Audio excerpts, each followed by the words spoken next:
Hello, Mr. O here, and welcome to the good, the bad, and the retro. As a gamer that grew up in the 80s and 90s, it goes without saying that I have a huge amount of passion for the 90s console wars, and this is the gaming era that I am most familiar with. I had a Sega Mega Drive in the early 90s, and even though I have a lot of love for that system, I did end up also buying a Super Nintendo a bit later. Over the last 25 years or so, I've been exploring its library, and today it ranks in my top 3 consoles of all time. Now, I could sit here and bang on about how amazing Super Mario World, Super Metroid, or Link to the Past is, but we all know this. I bet everyone watching this video has played these games, or at least is aware of their status. But despite having played hundreds and hundreds of Super Nintendo games, there will be those that I've missed. And some of these will even be good. And that is what this video is all about. I'm going to play 10 Super Nintendo games that I have never played before, and therefore have zero nostalgic attachment to. Do they hold up today? Let's find out.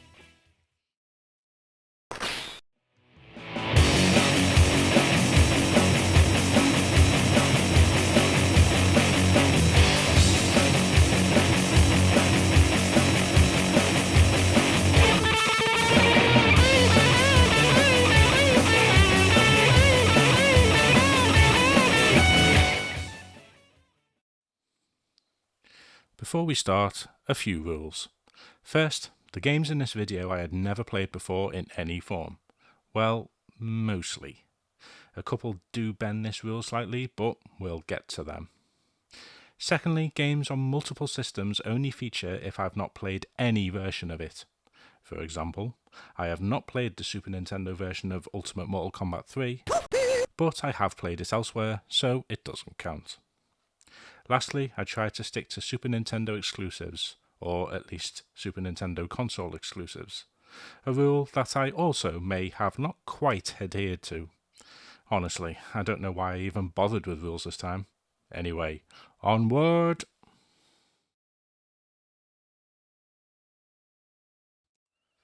Now, I know what you're thinking. How can you call yourself a SNES fan and have not played ActRaiser? Yeah, I know, I'm sorry. I meant to, I just never got round to it, which is shocking really considering it was such an early release. But here we are. So, what is it?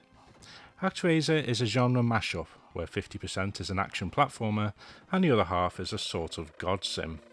You can choose to play the whole game from the menu or just the action parts if you wish, which suggests the developers were not entirely confident about the strategy part of the game. But I have to say that both styles are excellent and the change of pace of each style complements the other rather well.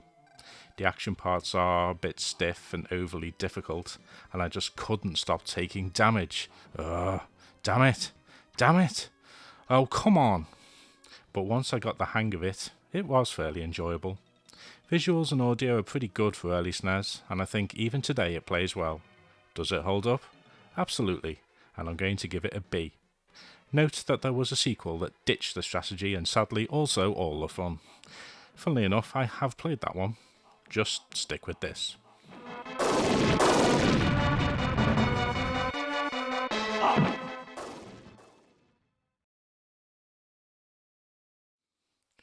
While trying out various games for this video, I ended up playing quite a lot of football games, and to be honest, quite a lot of them were garbage, frankly.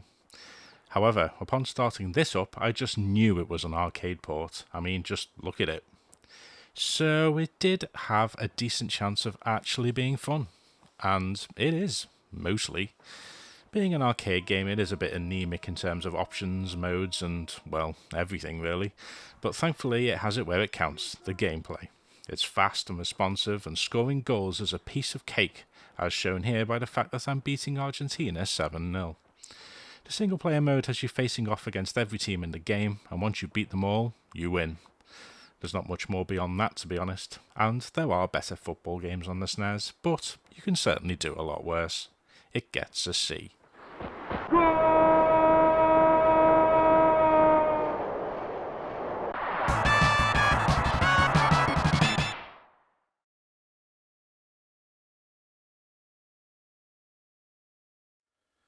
Now, I must admit, this game was a bit of a cheat, because I knew it was highly regarded before I even started it up. But I had never played it myself, so it counts. So, what is it? The Fireman is a top-down action-adventure game where you control one of a pair of firemen as they traverse a burning building, putting out fires, rescuing hostages, and dealing with machinery gone mad. There is a nice variety of missions and plenty of backtracking as stairs collapse, rooms explode, or doors become damaged. There's constant chatter between your characters, the other firemen, people outside, and headquarters. And what I really like is how everything doesn't get bogged down with excessive exposition, which is always a plus. The game is quite difficult due to the fire's somewhat random nature, so I don't know if the entire game stays in this building or what, but what I have played I really enjoyed, so I can certainly see why it is praised. I'm giving it an A. In fact, I liked it so much I decided to buy it, and then quickly decided against that once I saw the eBay prices. Wow, why is this game so expensive? Oh, yeah, there's no US version, so that explains why the English language PAL version costs a kidney. Owning this legit is probably beyond most people, but you should definitely try it any way you can.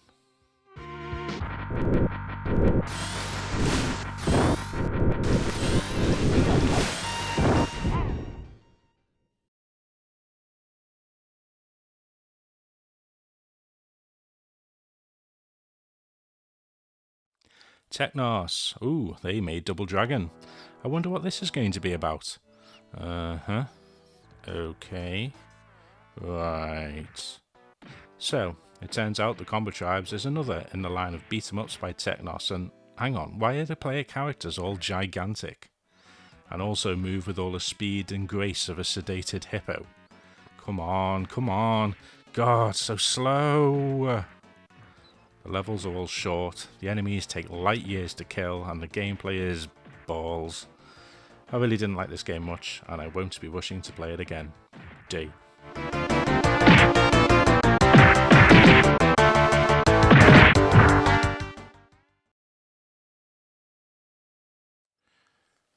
The Super Nintendo isn't exactly renowned for its shmups, and this arcade port of what I know as Sonic Wings is a bit of a mixed bag. Now, I have played a lot of shmups, and I mean a lot. I know I have played the arcade version of Sonic Wings, but I can't remember it at all, and if this SNES port is anything to go by, I can totally see why that might be.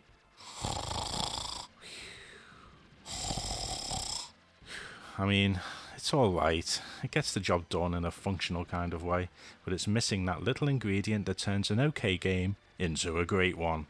Excitement! I'm giving it a C. It's not bad per se, but I know that once I put this video out I'll forget this game even exists. Next.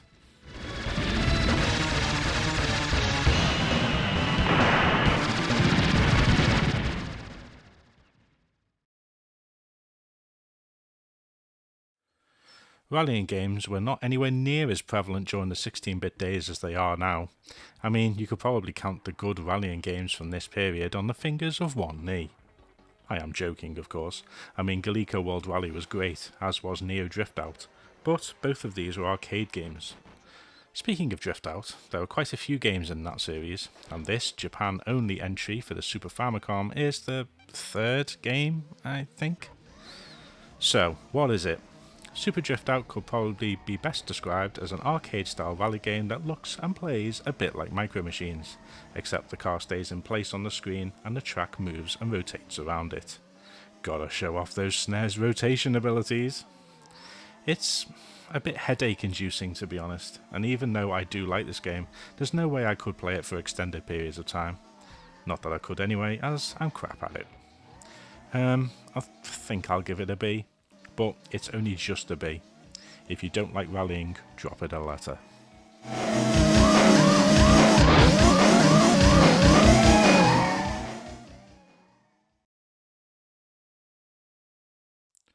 This is another game that I had heard of before going in, but I had not played. Come to think of it, before playing this I had not played any games in the Kirby series, so feel free to suggest which ones I should check out in the comments below. I get the feeling though that none of them are like this. So, what is it? Kirby's dream course is Crazy Golf, basically. It reminds me of Putt and Putter on the Master System, at least at first glance. But the more you play, the more you realise there's a little bit more to it than you may first think.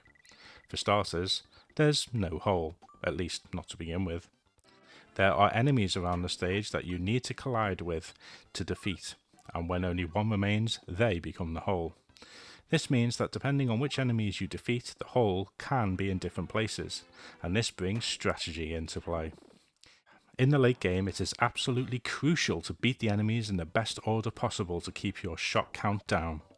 I have to say I really enjoy playing this, and I can totally see why it gets mentioned on many underrated lists. It's a B.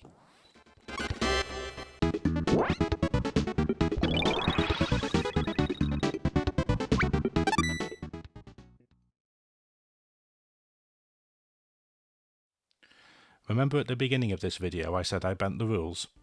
Yes, I have played Bob before, but I played it years ago on the Mega Drive and probably only level 1, so I decided to give it another chance. So, what is it? Bob is a cutesy action platformer, which is a problem because there were so many of these during this period that you had to do something unique to get noticed, and poor old Bob here sadly didn't.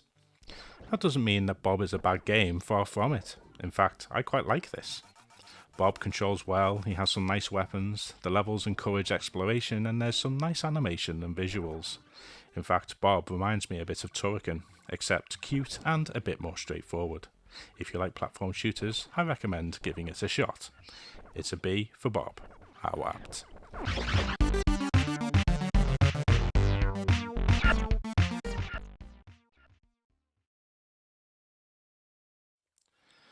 Now, I'm going to hold my hand up now and say that I'm not really an RPG guy. In my defence though, I am from Europe, where the genre didn't really take off until Final Fantasy VII. I know in NTSC regions the SNES is a behemoth for RPGs, but Europe hardly got any of them. We didn't get Chrono Trigger, we didn't get Earthbound, we didn't get any Final Fantasy. We didn't even get Super Mario RPG for crying out loud. The game I'm talking about here, however, is Dragon View, and guess what? Europe didn't get this either, which probably explains why I've never heard of it until now.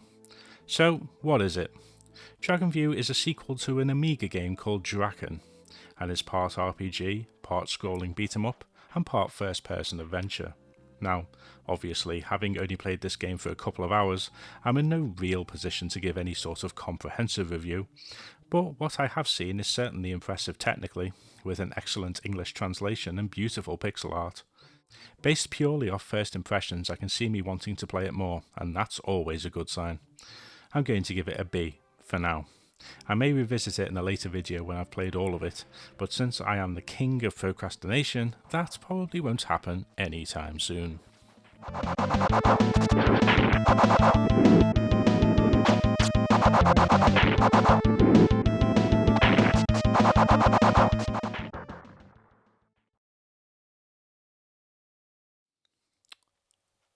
One of my online friends posted about this game in a Facebook group, and I thought to myself, ooh, that would be perfect to round out my new SNES video.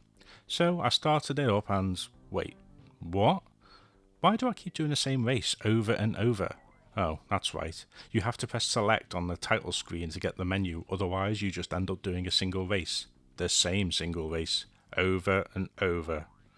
In 2021, without a manual, how the hell are you supposed to know that? Why doesn't it say that on the title screen? Or even better, have a choice? Honestly. Oh, but it gets worse. I mean, look at this menu. What do these pictures even mean? Looks like I've finally found a menu screen worse than Need for Speed on the 3DO. Anyway, let's start this game. So, you pick from a limited selection of Hanna-Barbera characters. I mean, is this the best they could do? Where's Atamant? Secret Squirrel? The Flintstones? Wacky Races? Why aren't the Wacky Racers in a Hanna-Barbera racing game? There definitely should have been some secret characters to unlock. I mean, how perfect would it have been for Secret Squirrel to be, secret? So much wasted potential. Anyway, let's pick Yogi Bear. Well, this is not very good, is it? I hate how the slightest collision sends you spinning for 1 billion years, and God, that music! Does it ever change? No, it doesn't. It didn't take me long to decide this game was rubbish, so do yourself a favour and play something good instead. F.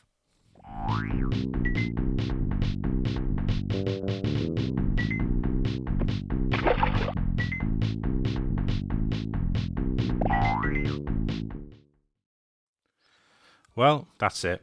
10 SNES games I had never played before. Some were great, some were alright, and some I wish I hadn't bothered. Let me know if you like this video and I'll try more games I've never played before. Maybe. I'm off to design a menu screen that stabs you in the face every time you press a random button. It would probably still be more fun than Turbo Tunes. Until next time.